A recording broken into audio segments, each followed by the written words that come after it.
सर्वसामान्य नागरिकांना उत्तम आरोग्य सेवा मिळावी यासाठी विरार पूर्वेला आणि जीवदानी मंदिर संस्था यांच्या वतीने जीवदानी मंदिर पायथ्याशी आमदार हितेंद्र ठाकूर यांच्या उपस्थितीत नवीन डायलिसिस विभागाचे आज उद्घाटन करण्यात आले। श्री जीवदानी देवी संस्था आणि सहयोगी संस्था यांच्या मदतीने रुग्णांना फक्त 50 रुपये खर्च येणार आहे। उद्घाटनावेळी आमदार क्षितिज ठाकूर, आमदार राजेश पाटील, श्री जीवदानी संस्थानाचे अध्यक्ष प्रदीप तेंडोळकर, उपाध्यक्ष पंकज ठाकूर यावेळी उपस्थित होते।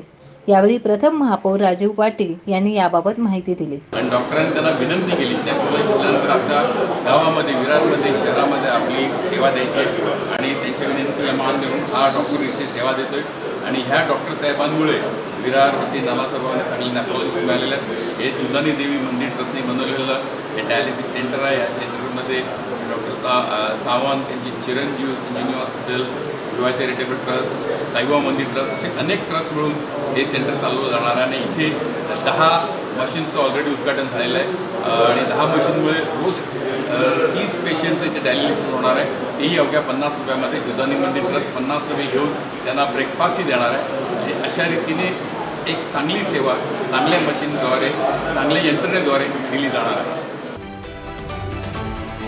VPL YouTube चॅनलला लाईक करा, सबस्क्राईब करा आणि बेल आयकॉनवर क्लिक करायला विसरू नका।